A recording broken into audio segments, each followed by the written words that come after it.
Assalamualaikum warahmatullahi wabarakatuh. Apa kabar anak-anak ustazah semuanya? Semoga tetap dalam keadaan sehat walafiat. Bertemu lagi dengan materi IPS kelas 7 bersama saya Ustazah Restu. Hari ini bahasan kita adalah kegiatan ekonomi distribusi dan konsumsi serta permintaan, penawaran, dan harga pasar. Kegiatan distribusi. Nah, distribusi adalah kegiatan untuk menyalurkan barang atau jasa dari produsen kepada konsumen. Distribusi juga merupakan usaha untuk menambah nilai guna suatu barang ataupun jasa. Kemudian, kegiatan distribusi ini bisa dilakukan oleh perorangan atau lembaga distribusi. Nah, lembaga atau perorangan yang melakukan distribusi ini disebut dengan distributor. Kegiatan distribusi dapat dilakukan dengan 3 cara. Ada distribusi langsung, distribusi semi langsung, dan distribusi tidak langsung.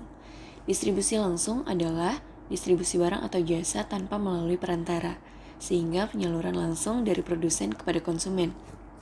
Contohnya, pedagang sate langsung menjual barang kepada konsumen.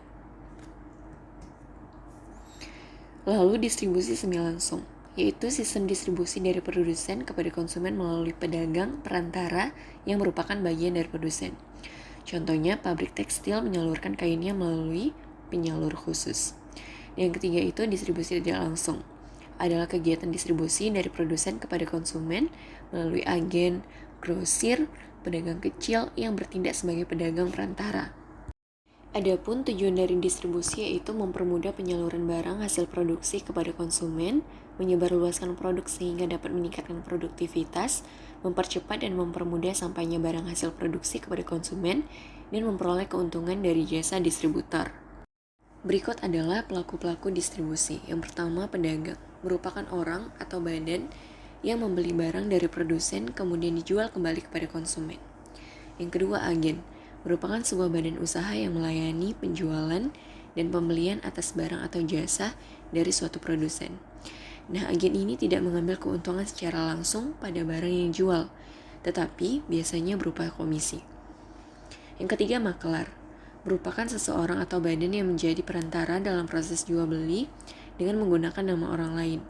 Misalnya, makelar tanah, dia akan menjual tanah seseorang atas nama pemilik tanah. Yang keempat, komisioner. Komisioner hampir sama seperti makelar, akan tetapi dia memakai namanya sendiri sebagai perantara proses jual beli. Yang kelima, eksportir. Ini merupakan lembaga yang menyalurkan barang hasil produksi dari dalam negeri ke luar negeri. Dan yang keenam, importir. Merupakan lembaga yang menyalurkan barang dari luar negeri ke dalam negeri. Kegiatan konsumsi. Kegiatan konsumsi adalah setiap kegiatan memakai, menggunakan, atau menghabiskan kegunaan setiap barang, baik secara berangsur-angsur maupun sekaligus habis.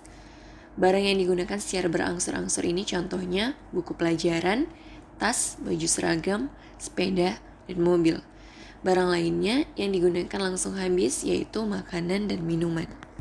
Adapun tujuan dari kegiatan konsumsi yaitu 1. Mengurangi daya guna barang atau jasa secara bertahap, yang kedua menghabiskan daya guna barang sekaligus, dan yang ketiga memuaskan kebutuhan secara jasmani maupun rohani. Selanjutnya adalah permintaan. Permintaan adalah jumlah barang atau jasa yang rela dan mampu dibeli oleh konsumen pada berbagai kemungkinan harga dalam jangka waktu tertentu dengan asumsi faktor-faktor lainnya yang dianggap tetap. Adapun faktor-faktor yang mempengaruhi suatu permintaan yaitu yang pertama, harga barang. Yang kedua, ada pendapatan masyarakat. Yang ketiga, jumlah penduduk. Yang keempat, selera masyarakat. Yang kelima, kualitas barang. Yang keenam, adanya harga barang lain. Dan yang ketujuh, perkiraan atau harapan masyarakat. Di dalam permintaan ada yang namanya kurva permintaan. Nah, kurva permintaan ini adalah hubungan antara berbagai harga dengan jumlah barang yang diminta agar dapat digambarkan dalam suatu grafik. Nah, kurva permintaan ini adalah grafik yang menggambarkan sifat hubungan antara jumlah permintaan barang atau jasa dan harga dalam berbagai kondisi. Hukum permintaan adalah sesuai dengan asumsi ceteris paribus, yang artinya hukum permintaan berlaku jika keadaan atau faktor-faktor faktor selain harga itu tidak berubah. Bunyinya yaitu jika harga naik, maka jumlah permintaan akan barang atau jasa menjadi turun. Sedangkan jika harga turun, maka permintaan akan barang dan jasa akan naik. Permintaan ini dapat dibedakan menjadi dua.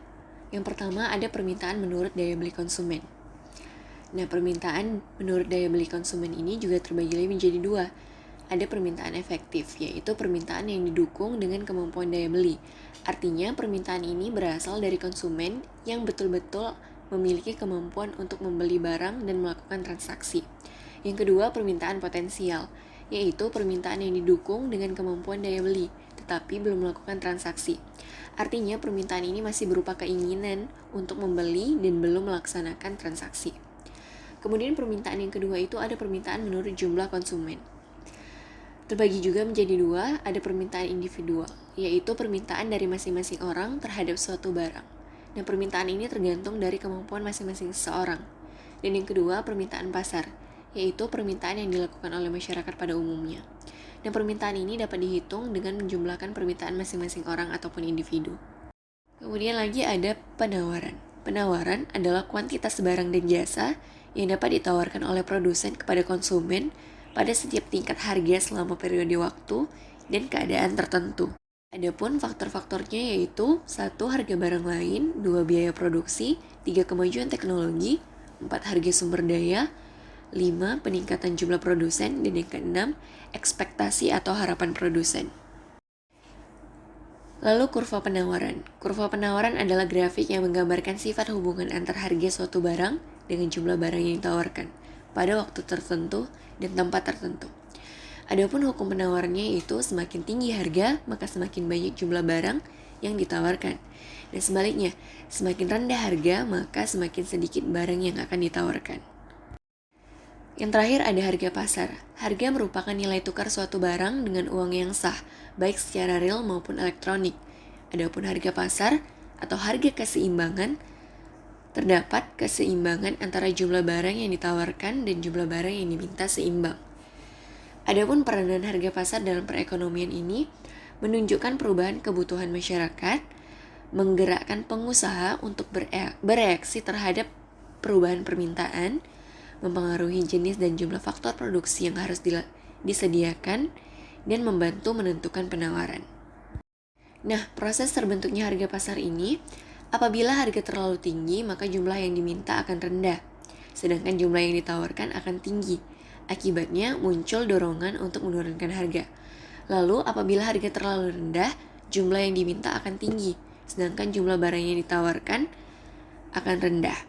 Dan akibatnya muncul dorongan untuk menaikkan harga, sehingga terjadi tawar-menawar dan menetapkan harga keseimbangan atau harga yang telah ditetapkan secara bersama. Berikut adalah tugas. 1. Menurut pendapatmu, bagaimana cara menghilangkan sifat konsumtif? Yang kedua, jelaskan perbedaan hukum permintaan dan penawaran. Demikianlah materi yang dapat Ustazah sampaikan. Sampai bertemu di materi selanjutnya. Wassalamualaikum warahmatullahi wabarakatuh.